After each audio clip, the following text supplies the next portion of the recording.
Just before we start our panel, I'll do a quick introduction, introduce myself. As Lanre said, I'm the Business Development Manager and Primary Markets for Africa at the London Stock Exchange Group, which is really just a fancy term to say I deal with IPO originations, but I think more related to this panel, actually. I also work alongside our growth and strategic services to work on one of our key initiatives at the London Stock Exchange Group, which is our Companies to Inspire Africa.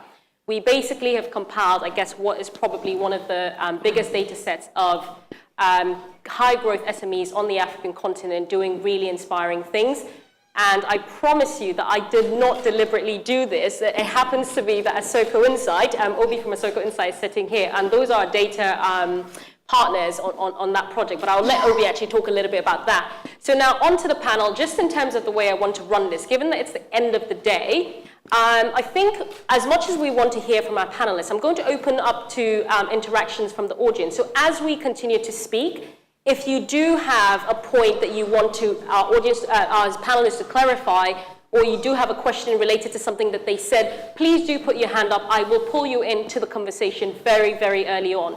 At this point, I will hand over to Obi to introduce himself. So Obi, if you can tell us a little bit about yourself, your business, and then we'll go around as well to the rest of our panelists. Okay, I think that's working. Obi Ejimofo, I'm the COO for Asoko Insight.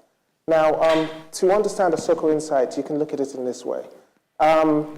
If there are any of you who are involved in business in Africa at the moment, most especially sub-Saharan Africa, own a business, looking to invest, looking at business development in the region, it's quite possible that in the last 12 months, you have interacted with our platform or with our data in some way or the other.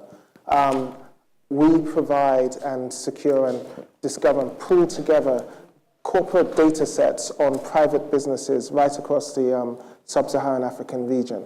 Now, in the next 12 months, it's highly likely that you will have interacted with our data in one way or the other if you're looking at an investment, due diligence, some form of compliance on private businesses. And that's what we do. It's not scary in a Facebook kind of way. We're looking to occupy a niche that we saw missing in the African corporate space in terms of good, reliable, verified data on fantastic companies. Great, thank you. Grant? Yes, I'm Grant Brooke from Twiga in Kenya. For those of you who haven't spent a lot of time in African urban markets, 96% of food and FMCG products are sold through small roadside shops. We call mama mbogas or dukas and kiosks. Traditionally, these vendors get up at 4 in the morning and walk to wholesale markets to get their stock and then take that stock back to their shops via push carts or taxis or shuttles, whatever they can get their hands on. Then those markets are represented by traders and brokers who bring stock in big lorries to those markets that come from aggregated farmers across the country. This has led to food being about 45% of total consumer spending in Kenya, and is a really fragmented sector. So what Twiga does is we give those shop owners ordering platforms to get their stock directly from, delivered to them, better quality products at lower prices, and saving them the trip to the market. Then we take the aggregated purchasing power from these thousands of vendors and push it back to farmers across the country where they can have reliable markets, taking care of the supply chain and cold storage ourselves. So in 3 years, Twiga has grown to be Kenya's largest domestic produce supplier. About 8,000 shops in Nairobi order weekly off the Twiga platform, and now we employ between 300 and 400 people. Hi everyone, my name's Osakwe. I'm the founder of Agrolay Ventures. We're an early stage investor in food businesses, agriculture and food. Having had a career in private equity, development finance, and then public sector, I basically decided to roll up my sleeves and actually get into the nitty-gritty of building a business from scratch, and that's what Agrolay Ventures does. We invest in other exciting food businesses. And then rolled it up a little bit more and decided, I should go do it even, right from the sorts of businesses that I've been investing in. So we actually incubated a business called Newly, which basically sources fruits and vegetables from farmers across the country, and we make it into a fresh cold-pressed juice brand that's now in all the stores in ShopRite. And then also, a year after doing the beverage brand, we decided to open up our own fast casual restaurants, farm to table. Today we have 6 outlets in Lagos and Abuja, and it's quite exciting. Great. Thank you. Joel? Joel Jackson. I'm the founder and CEO of Mobius Motors. We design, manufacture, and sell vehicles specifically suited for the African mass market. And so I think the kind of inspiration here was that the vast majority of cars on the continent are imported from other markets where they're designed for a very different road terrain, different income profile, different usage of the vehicle. And not only that, but they're also really expensive because of high import duties. It's a common problem across most of sub-Saharan Africa. We sell cars not just to private customers, but also to business owners, people that can run transport services with a vehicle. It might be a public transport service, could be goods delivery, school bus services, etc. And the intention more broadly is to build a platform for mobility that enables people wider access to transportation and all of the socioeconomic benefits that provides. So we launched the first-gen car in 2015. In Kenya alone, and we're launching our next generation car later this year in a Mobius facility that will be scaling up over the next few years to expand distribution across Eastern Africa as we scale up our distribution presence as well. Great. So I thought I'll kick off the discussion with the question I asked myself when I got approached by IABCA, going beyond the hype of entrepreneurship, right? And when I had several conversations with all of you, the question, I guess, that came up, or a little bit of a question in my mind was, what is this entrepreneurship thing that we talk about? And I think it sounds like a little bit of an academic debate, but to bring everybody into the room to make sure that we're all talking about the same thing. So I looked up the official definition of what an entrepreneur is, and it effectively talks about, someone who, using innovation, finds an opportunity in the market, grabs that opportunity and innovates to actually fill that gap in the market. But there is often a reference to this startup culture. Now, do you agree, I guess, in so many ways, you agree that you're entrepreneurs, hence why you're sitting here, but do you think that there is a definition of entrepreneurship that goes beyond just being startup? Or do you think, and does that help you or hurt you as a business, particularly as you look to expand and in reference as well to actually raising capital? Can I start with you, Joel? Yeah, sure. I think of entrepreneurship more as a mindset than anything else, seeing opportunities and acting on them. Obviously, at some point in an entrepreneur's journey, they have a startup because you have to start from somewhere and it grows. But I think successful businesses maintain an attitude of entrepreneurialism to continue to find paths to innovate. If you don't, you die. Others will come in and outcompete. And so I think that's a really important mindset, not just for the person that might have started the company, but often the founding team around them as well. And I think it tends to be one of those kind of enduring traits to get you through the difficult times, is to really believe in the kind of big picture vision, as often entrepreneurs do. So yeah, I think entrepreneurship is more than necessarily what you do. It's kind of the way you think about problems.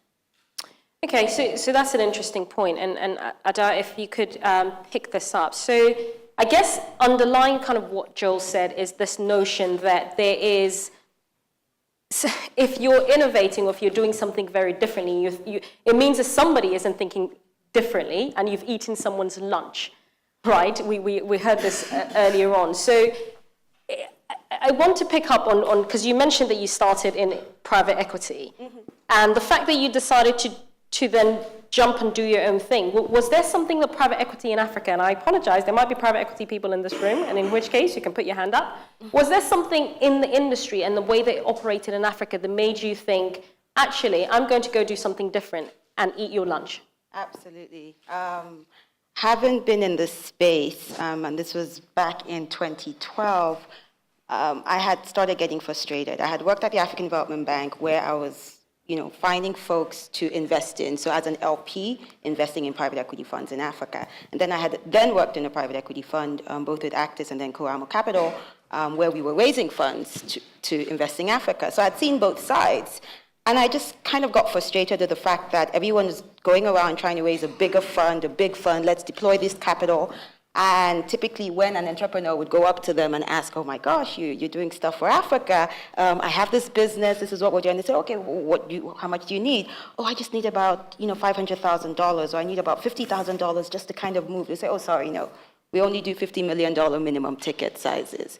And you're like, okay, everyone's more or less moving around doing 50 million ticket sizes because it made sense for them. They don't want to spend the same amount of time that they will do doing due diligence for a big company as they would do a small company. So it made sense to deploy their capital in that way. And I was like, but how many people are actually, how many African companies need 50 million when they're starting up?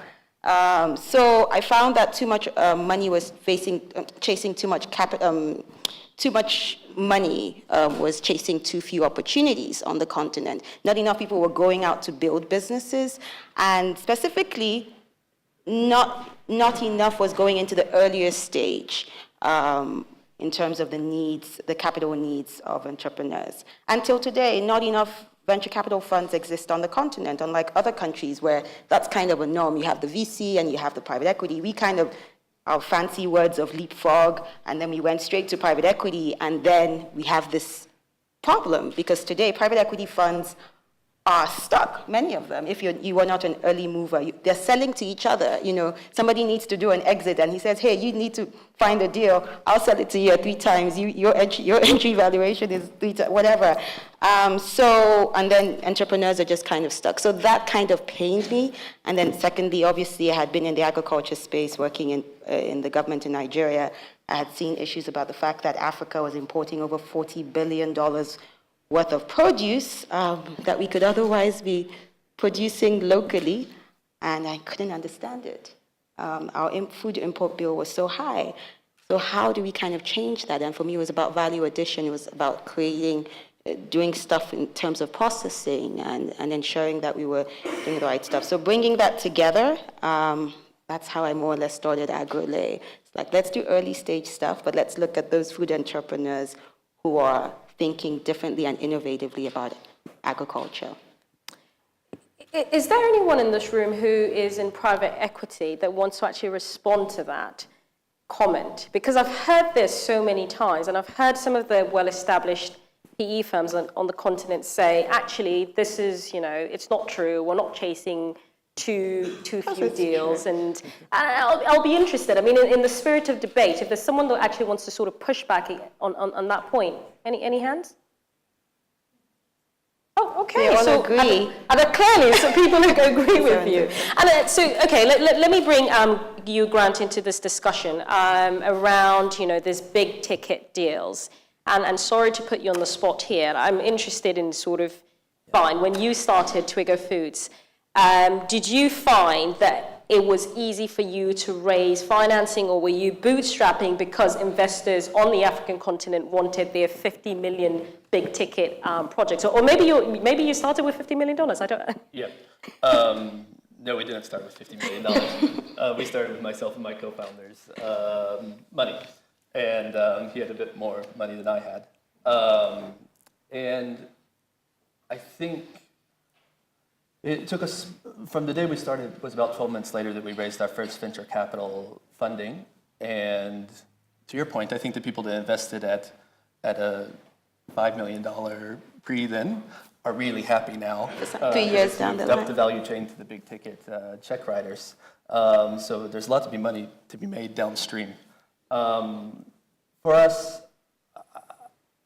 it wasn't a terribly hard process, but I think it's because we have a huge addressable market, a couple $1 billion market in Nairobi alone, half that in Mombasa, a ready problem and experienced team that we could assemble to tackle it.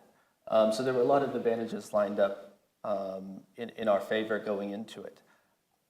I see a lot of my peers struggle for longer than we had to. And a lot of it's the early stage funds don't know how to comp these businesses. Mm-hmm. The entrepreneurs don't know how to speak the language of scale that VCs are used to. There's a lot of matchmaking troubles between these two, between the venture capital world and the African entrepreneur world that I think needs a lot of work to get people speaking the same language here.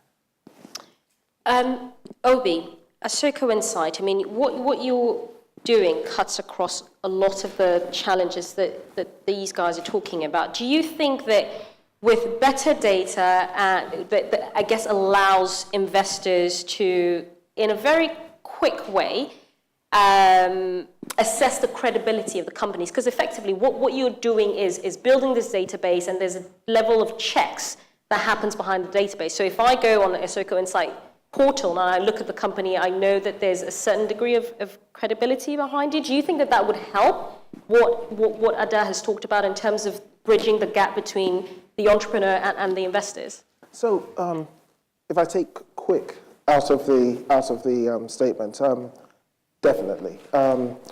One of the things that we look at, I completely agree with Joel in terms of looking at entrepreneurs in terms of a mindset. Because let's just take a data point. About 1.3 million companies in Nigeria that we know have some form of credit history somehow or the other. Of that number, less than 10,000 or so are registered as PLCs or publicly listed companies. Therefore, companies with more shareholders than there are, than the founders. Things have moved on. So we're looking at around 1 million companies a million companies who have either the founders or family owned or whatever, and typically are, involved in the heat of, entrepreneurship and all of that. But they face two challenges when it comes to raising, shall we say, equity-driven finance. One is the trust deficit. A large amount of private equity is looks at deals at its top end of the scale. One, there's a cost issue, but two, there's also a trust issue. Is this company actually legitimate? Is it valid? Is it verified? Is it? And anyway, how can I find it? How can I put the cost together to even find a company that matches my needs? So we found that just by making it possible to discover a company that is producing tomatoes and making revenues between $1 million and $5 million annually or whatever, just by being able to do that and provide the ability for a potential investor to match what they're looking at with a single stop source for potential companies that match that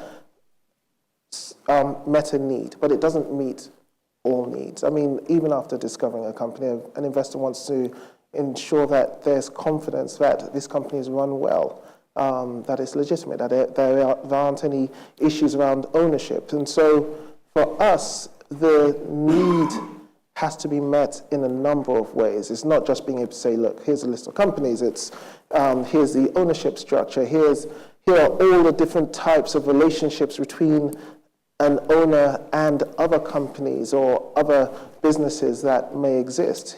Here's evidence that the company has a track record or has revenue or whatever. So I don't think there's anything quick around it, but I do feel that we're helping to reduce that gap that has been there, especially when one looks at the middle market of opportunities. So if you look at startups on one side who have received, I believe, a lot of hype, and if you look at well-established companies at the other side who are the typical target for private equity, there are hundreds of thousands of companies in the middle who require the support to be discovered and to participate in what is, I believe, an opportunity for investment. Right.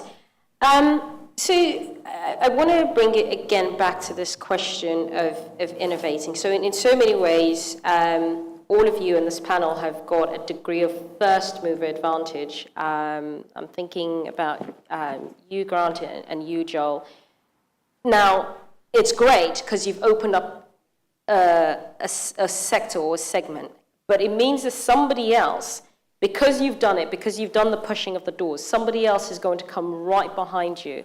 And so the question I have for you is, not are you worried about competition, but to what extent then do you feel like you have to keep innovating? I mean, what keeps you up at night in terms of how to sustain your business and how to continue innovating as you expand? Yeah, I mean, I see innovation, to be honest, as independent of competition. It's just something you should do as a duty to build great products for customers. whether there's no competitor or loads of competitors, if you are doing something worth doing, you should be innovating in one way or another. And innovating also is like one of these buzzwords that's a bit overused anyway. It's easy to say you're innovating, but what are you actually doing to create value for a customer? And I think into the first part of your question, competition can be great in many ways. In our case, in automotive, there are nascent automotive supplier industries in countries like Kenya, Egypt, South Africa, Morocco, but they need to grow. It's an ecosystem of tier 1, tier 2 suppliers who need to build components for customers. Those customers are OEM car makers in this case. And so it serves our advantage long term for other car makers to come in and build that industry with us. We wouldn't want to do this alone in a kind of vacuum. So I think that's a good thing, and there's more than enough demand to go around in the kind of African passenger car market. Like vehicle penetration is less than 5% in Africa versus close to 80% in a country like Japan. So we're more focused on what does it take to industrialize, as per some of the earlier discussions in earlier panels, and building that ecosystem relies on other companies coming in and kind of developing there. I think on the second part of the question, in terms of innovation, Mobius prides itself on being a design-driven company. And I think if you look at a lot of the products in at least the East African markets, they're underwhelming largely because of bad design. There are various companies that do an excellent job of lean manufacturing and have global supply chains and absolutely gargantuan R&D budgets and all of this stuff, but the end product is mediocre. And I think there are lots of ways to improve on that, and it's not just the product, it's the entire experience that a customer might have, in this case with a car. But that's what we're really excited about, is having a close ear to the ground, iterating quickly with real-world customers and constantly improving what we do. And hopefully, eventually people will come in and do more of that. I think the real question is when, and it's a kind of long-term play. If you look at how risk-averse a lot of these entities are and how they evaluate investment decisions in other markets and other product categories, also scrambling over self-driving vehicles and EV as an investment thesis longer term too. So there's a lot kind of going on. But yeah, I think there is, and not just in automotive, there are loads of opportunities on the continent to apply great design and do things better than the alternative. Grant, would you be able to pick up on that question as well on innovation? You're doing something very different in a very well-established and well-understood industry on the continent. But I guess for you, long-term scale matters. And so how do you think about innovation in terms of its ability to help you scale and going into new markets? Yeah. So first, in terms of scale, and what keeps me up at night is HR, people operations. Is our company OS, by that I don't mean the tech part of the OS, the cadence of meetings, the feedback loops, these things functioning appropriately to raise up new leaders within the company, to make sure that we're hearing from both sides of our marketplace enough, because ultimately it's our customers where innovation comes from, and listening to them and working with their needs, and then also having people ready internally to go into other markets. Now we're scaling to East Africa more, but I'd actually like to see competition for Twiga start in West Africa, because when we go there, I'd much rather make acquisitions than to start from scratch. It's very, very expensive, and we don't know what we're doing in a lot of these places. So having a team ready to work with would be very helpful for us. So right now, my biggest worry is not staying ahead of the curve in terms of the products we're offering. Capital is muscle in our industry. Is the company being managed well? And are people feeling empowered within that ecosystem? Was there a hand that went up? Okay. Adata, to Grant's point about making sure you've got the right management to help you scale it, and thank you, Grant, for raising that point, because, as you say, sometimes innovation is a nice buzzword, but actually sometimes it's the very basics of running a business. You need good management. You're investing in early-stage startups, and that must be something that you worry about when you think about putting money into a business. What are some of the practical steps that you take to ensure that you've got the companies you're investing in have got the right management such that you don't spend all your time sweating to build that company and you can actually do other sort of deal origination and invest in more companies? It's one of the biggest problems, human capital, the lack thereof. But I think the fact that we enter pretty early on, these companies haven't really built their structures or have their management teams in place. You're really betting on the founder. You're betting on the person who has the grit and the tenacity to build on a vision. And that's really what you have to trust at that stage. But having a board seat, making sure that you're mentoring as they go along, helps them understand what needs to be done. You're identifying people along the way that you could refer. Okay, you need to put a CFO in place. You need someone who's going to help with marketing, whatever. So that really is how we kind of deal with it at that really early on. But it's a pain point, even being the chief executive for Newly and the business I've been building from scratch as well in terms of an operational business. It's my biggest pain point. I say it every day to friends and family who tired of hearing me that staffing, skills, the lack of skills on the continent is just going to kill any entrepreneur. So beyond the hype, issues around that is a critical thing. As an investor, if you're sitting here and you're getting excited about the next startup or whatever, truly look into the business, understand, check that they have a good founder and who's going to move it forward at that stage, but then that you're entering a space that person understands. And maybe in itself, it makes sense, like your business or mine in the food space, the sector makes sense because we can't keep having such broken markets. And if a company is coming to fix it, then let's do this and let's help them. But I think that's really an area I feel passionate about. Obi, I can see you want to respond to Yeah, it. he's like, Not necessarily a response, but really to, following up on it. One of the advantages or one of the benefits we have is we get to speak to lots and lots and lots and lots of companies. And so a lot of what Joel, the rest I've spoken about, resonates. We speak to a lot of companies who, sit down with a CEO who will explain how their biggest challenge, the biggest hindrance to scaling up, to spreading their operations into another market, or even to producing another product line, or integrating the business, vertically, is staff and talent, and good, solid talent. You meet these individuals with great ideas, great vision, a great understanding, but where they have found the biggest sticking point is finding people that they can hand pieces of the business or areas to expand into. So absolutely, agree with each of you, and we face the same challenge. Building up our operation over, 7 markets now, looking to extend into another 3 this year. Talent has been the biggest challenge, and the way we approach it is to say, well, we're not going to find anybody.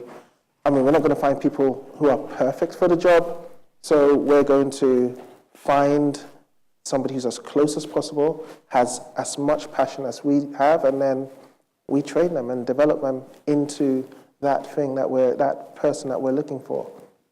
That's the way we see it. To add to it, if you look at, I think, the top 5 backed in terms of amounts raised, East African venture capital companies, every single one of them has an exceptional CFO. I think before they raised all the capital. I think that's the biggest benchmark of success for who's attracting funding. If I were an early stage investor and I was looking at the projected spend over the next 18 months, I would double the exec suite budget and tell them to spend twice as much on those people as you're planning on spending. It makes a huge difference. Absolutely. Interesting. Is there anyone in this room who has started an entrepreneurial venture that has grown, scaled, and dealt with this problem in a very practical way? I mean, I'm really curious to hear I hear this thing about, talent on Africa. And I asked the question earlier to the former vice president of Nigeria, how do you incentivize companies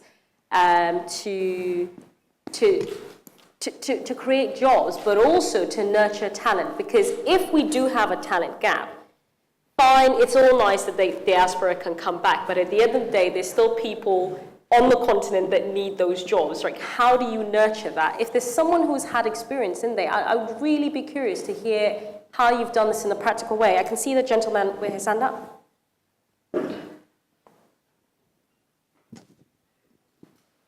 My name is Kees van den Burg. I have a factory in Port Elizabeth where I make tank containers and where I employ about 1,200 people.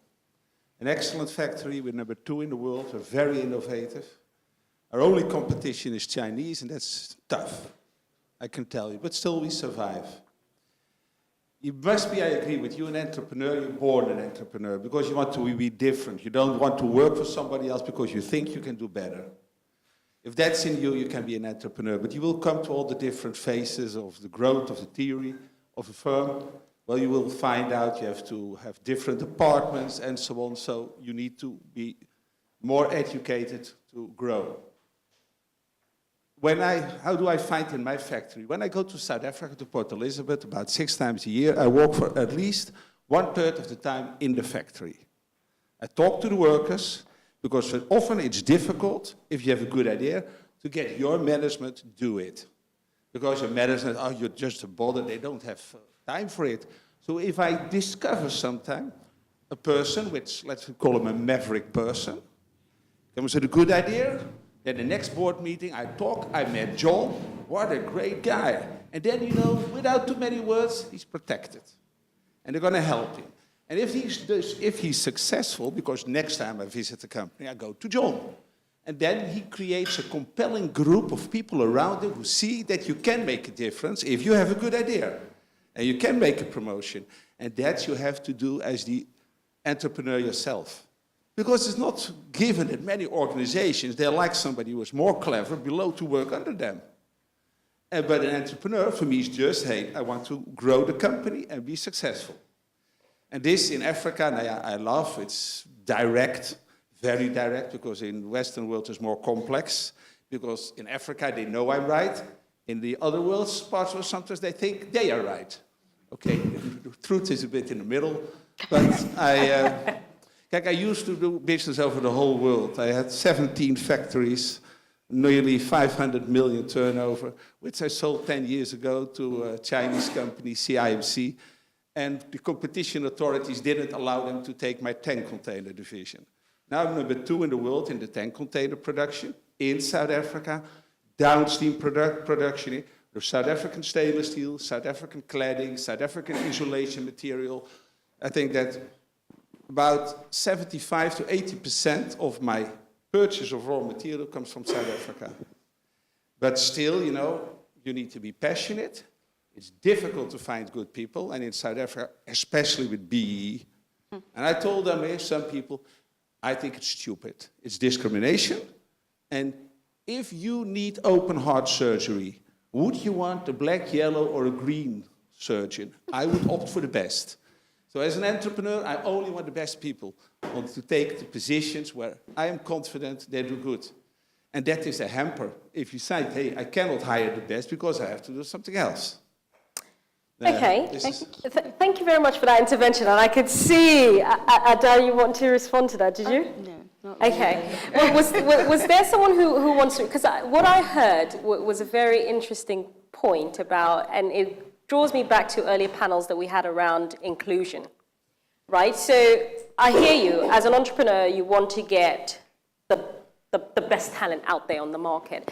But the reality is that all of these entrepreneurs here are operating in countries where there are huge inequalities. So yes, it's great to get your best talent, but your best talent probably typically comes from a certain pool or segment of society. But if you're going to grow a business in a society that has got multiple, pun intended, colors or genders, I mean, surely you must be able to take on that you must be able to think about this inclusivity in the way that you run your business.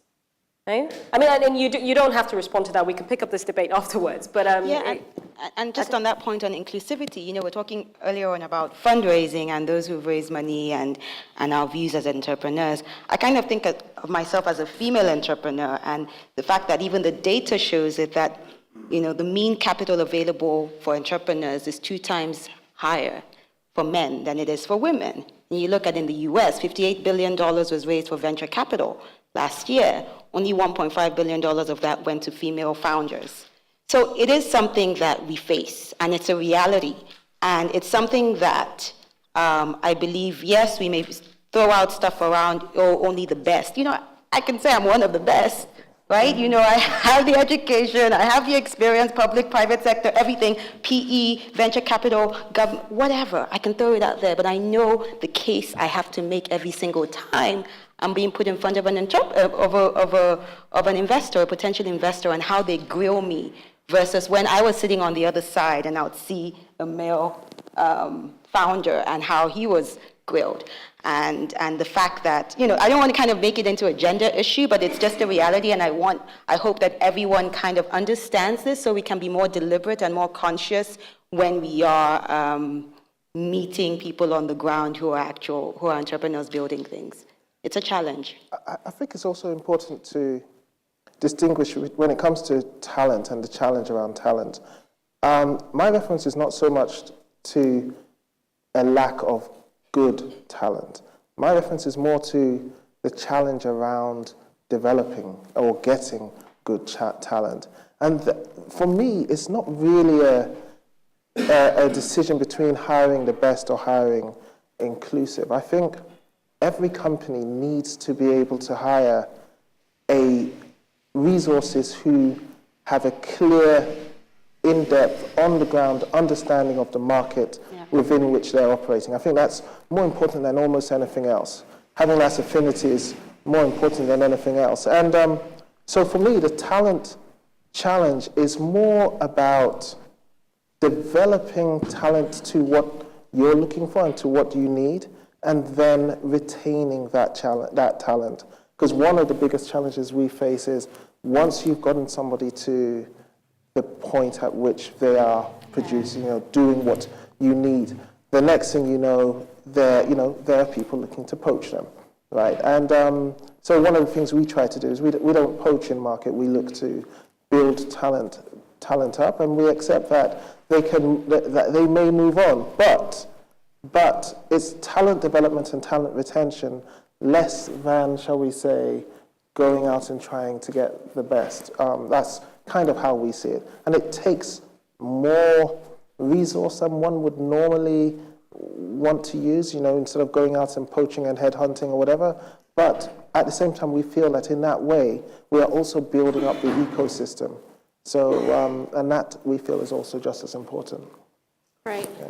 I can see a question actually from this side of the room. If you could please make it rather snappy. I'm so sorry to cut off the questions now, but we're short on time. Good. I'll try my best. Dion Brewer from Forum Properties. Done shopping centers in Abuja and all over the place in Nigeria and in Congo. Found precisely what you're saying even harder because no one wants to go to the Congo.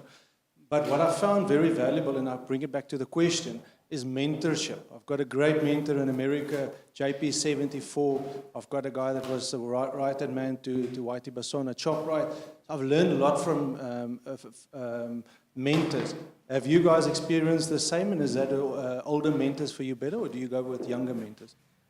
Can I throw that question at you, John? Yeah, massively, in a bunch of different areas. So Mobius has an advisory board of some of the most prominent automotive figures in the world. And we kind of luckily built that fairly early on, pretty informally, but that provided kind of invaluable expert knowledge in some of the gaps that we have. I have more of a kind of personal mentor too, who I actually just met at an event 5 years ago and has remained closely involved in coaching me and providing support. I'm lucky through some of the fellowships I'm part of, there's additional mentoring provided. So I take any opportunity to learn. There's so much out there to kind of develop from. And equally, try and provide that also to the wider team. Any expert that we might hire who has decades of experience in automotive runs teams that are insatiable in their kind of like thirst for knowledge. They're smart people who are very ambitious, and these are the best people to kind of like learn long term. That's my definition of like talent, more than a specific expertise and a specific specialty. Is are they intelligent? Are they ambitious? Kind of thirsty for kind of their own growth. And we find those are the people invariably who really succeed in our company. Yeah, just Grant? You want to say something? Thanks. Very quickly, on mentorship, yes, we've all benefited, but I find that increasingly, even in the short time of being an entrepreneur, I get a lot of people coming to me to ask for mentorship because they just don't have anyone out there who is supporting early stage entrepreneurs and that can guide them on the ways. But many of you may be thinking she's talking venture capital. PE is already so risky, meaning she's going to lose a lot of money, right? So even things around venture capital, the way we're thinking about Agrolay and how we move forward is to actually have, it should be a VC accelerator where you have an accelerator program, so it's like an incubator where you provide mentorship to the entrepreneurs that we decide to invest in. So mentorship, advice, people who are already going to be on their boards, route to market, just very, very focused support from a business standpoint that once you take that equity at the end of the day, they're more likely to succeed and they're not left to go into the wild, but you're kind of guiding them throughout. Thanks. Yeah. And retention is actually one of my core KPIs that I report to our board. So it's important to me. And one of the key ways that I do that is I try to hook up everyone within our team with mentors externally, because a lot of times talent deficiencies is really exposure deficiencies that can be addressed in not that much time. So I try to get them entrapped by somebody who they feel close to that wants them to be part of Twiga because they believe in Twiga's mission, but is also raising their skill set up. Okay. I'm going to take one last question, if it's a quick question, unless it's been answered. Yeah, okay, I'll take it if it's a quick one, yeah?